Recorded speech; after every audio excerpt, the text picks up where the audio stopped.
नमस्कार दोस्तों, मैं शिव नायक आपको स्वागत करता हूं निर्वाण एक अंतिम यात्रा में।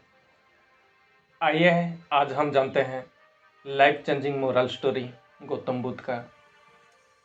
आज आपको जीवन की एक बहुत अनमोल सीख देगी ये कहानी, इसलिए कहानी को जरूर अंत तक देखिए।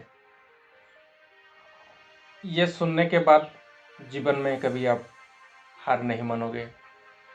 एक समय की बात है, गौतम बुद्ध की हजारों शिष्य उनके पास अध्ययन करने आते थे। गौतम बुद्ध से जब भी कोई चीज़ से ज्ञान प्राप्त कर लेता था तो उसे किसी दिशा में लोगों को जागरूक करने की तथा शिक्षा देने के लिए भेज दिया करते थे। बुद्ध का एक शिष्य बुद्ध के आश्रम में लगभग 6 सालों से था। वो शिष्य महात्मा बुद्ध के पास आया और बुद्ध से कहा, मुझे यहाँ आए लगभग 6 साल हो गए हैं। मेरे बाद कितने शिष्य यहाँ पर आए और चले गए। उनमें से सभी शिष्यों को अपने ज्ञान देने के लिए किसी न किसी दिशा में भेज दिया, लेकिन मुझे अभी तक नहीं भेजा। आखिर ऐसा क्यों? क्या मुझे आपका ज्ञान प्राप्त नहीं हुआ है? बुद्ध मुस्कुराए और बोले, यह तो तुम्हें खुद ही समझना पड़ेगा कि मेरा ज्ञान तुम्हें प्राप्त हुआ है या नहीं। शिष्य बोला, हे बुद्ध, अपने इन 6 सालों में जो मुझे उपदेश दिया है वो मुझे सब याद है। आपकी बताई हुई एक एक बात मुझे सब याद है। आप कुछ भी मुझसे पूछ सकते हैं, मैं हर उत्तर देने के लिए तैयार हूँ। आप मुझे एक मौका तो दें ताकि मैं किसी भी दिशा में जाकर लोगों को अपने ज्ञान के बारे में बता सकूं। इस पर बुद्ध ने बोले कि ज्ञान की बात को याद रखने से कोई फायदा नहीं है जब तक तुम उसे अपने आदत में ना अपनाओगे। शिष्य ने कहा, जो भी हो, कृपया मुझे एक मौका जरूर दें।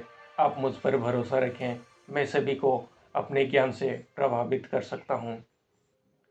मैं लोगों को ऐसी बातें बता सकता हूँ जिससे लोगों के जीवन में शांति आ जाएगी और वो अपना शांतिपूर्ण जीवन जी पाएंगे। तो फिर बुद्ध ने कहा, अभी तुम तैयार नहीं हो। जब तुम उसके लिए तैयार हो जाओगे तो फिर मैं तुम्हें खुद ही किसी दिशा में जाने के लिए बोल दूंगा। शिष्य ने कहा, क्या आपने मुझे इन 6 वर्षों में इतना भी ज्ञान नहीं दिया कि मैं किसी को प्रभावित न कर पाऊं? बुद्ध ने कहा, ठीक है, तुम पूर्व दिशा में चले जाओ। वहाँ एक गांव मिलेगा, वहाँ से भिक्षा मांग कर लाना और अपने ज्ञान से लोगों को जरूर मदद करना। कल सुबह तुम वहाँ अकेले जाना और शाम में आकर मुझे बताना कि तुमने लोगों की कैसे सहायता की। शिष्य यह बात सुनकर बहुत खुश हुआ और आशीर्वाद लेकर चला गया। वो रात भर ज्ञान समेटता रहा और मन ही मन सोचता रहा कि मैं वहाँ ज्ञान का ऐसा क्या छाप छोड़ूं जिससे कि लोगों की मदद हो जाए और बुद्ध भी मुझे प्रभावित हो जाएंगे। सुबह उठकर वो महात्मा बुद्ध को प्रणाम करने गया। उन्हें प्रणाम कर वो पूर्व दिशा की तरफ निकल पड़ा। शाम को जब वो वापस आया तो बुद्ध ने देखा कि शिष्य के माथे पर चोट लगी है और खून बह रहा है। बुद्ध ने उसे पट्टी बांधी और पूछा, तुम्हें चोट कैसे लगी बेटा? शिष्य ने कहा, वहाँ के लोग बेहद ही दुष्ट हैं, उन्हें जरा भी बुद्धि नहीं है। मैं उस गांव में भिक्षा लेने गया पर किसी ने मुझे भिक्षा नहीं दी, सब मुझे वहाँ गालियाँ दे रहे थे। एक व्यक्ति ने भिक्षा तो दी लेकिन नीचे फेंक कर और कहा, उसे उठा लो। मैंने उन्हें काफ़ी समझाया लेकिन मेरी बात सुनने को तैयार ही नहीं थे। उन्हें मेरे साथ हाथापाई की जिससे मुझे चोट लग गई। बुद्ध, आप मुझे दूसरी जगह भेजिए जहाँ के लोग में ज्ञान हो वो इस तरह ना हो। बुद्ध शिष्य की बात सुनकर मुस्कुराए और बोले, अगर दूसरे गांव में भी ऐसे ही गांव के लोगों होंगे तो तुम क्या करोगे? शिष्य ने कहा, हे बुद्ध, मैं ऐसे लोगों के कोई ज्ञान नहीं दे सकता। वो लोग अज्ञानी हैं, उन्हें कौन समझा पाए? बुद्ध ने कहा, वो लोग अज्ञानी नहीं बल्कि ज्ञानी हैं। उनके पास बहुत ज्ञान है परंतु उनके पास खुद का ज्ञान है। अब अगर तुम किसी दूसरे के ज्ञान हो चोट पहुंचाओगे तो वो कुछ तो कहेंगे ही ना। तुम्हें ऐसे लोग हर जगह मिलेंगे, तब तुम अपना ज्ञान उन्हें कैसे दोगे। बुद्ध ने कहा, आज तुम आराम करो, कल शाम को मेरे पास आना। शिष्य बुद्ध को प्रणाम करके चला गया। अगली शाम जब वो वापस बुद्ध के पास आया, तब वहाँ बुद्ध के एक और शिष्य मौजूद थे। उनके हाथ में भी चोटें लगी हुई थी।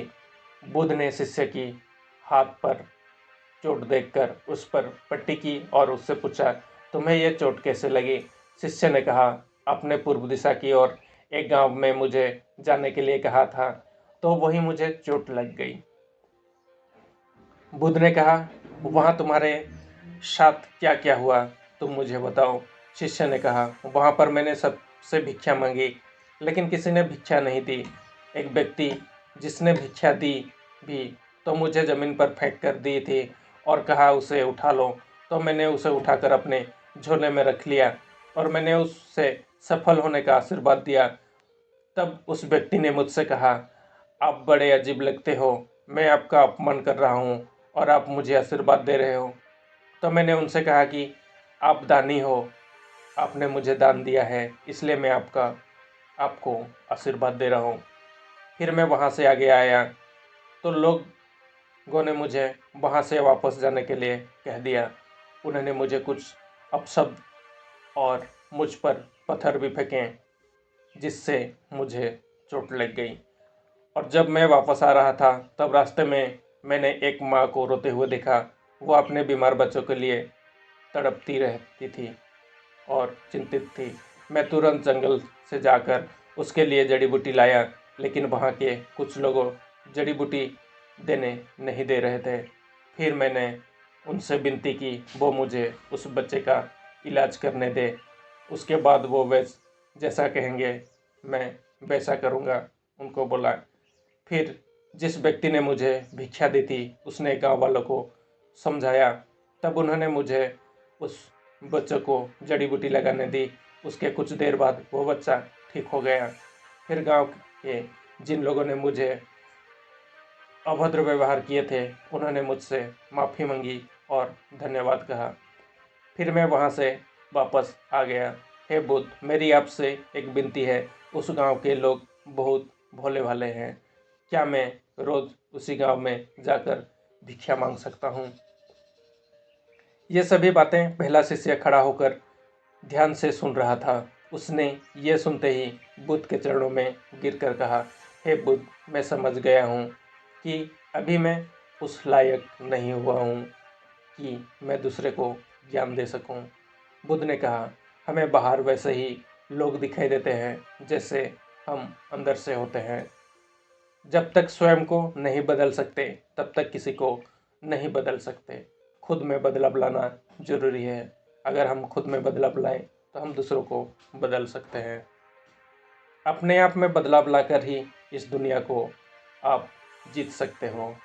तो दोस्तों, ये लाइफ चेंज वाली मोरल स्टोरी गौतम बुद्ध की आपको कैसे लगी। उम्मीद करता हूँ कि इस कहानी से प्राप्त ज्ञान से आप अपने जीवन में सकारात्मक बदलाव ला सकते हैं, इसके साथ दूसरों को भी बदल सकते हैं। धन्यवाद दोस्तों। ये कहानी अगर आपको अच्छी लगी है तो कृपया चैनल को लाइक करें, शेयर करें और इसी तरह का वीडियो हर रोज़ देखने के लिए कृपया चैनल को सब्सक्राइब करना ना भूलें। धन्यवाद।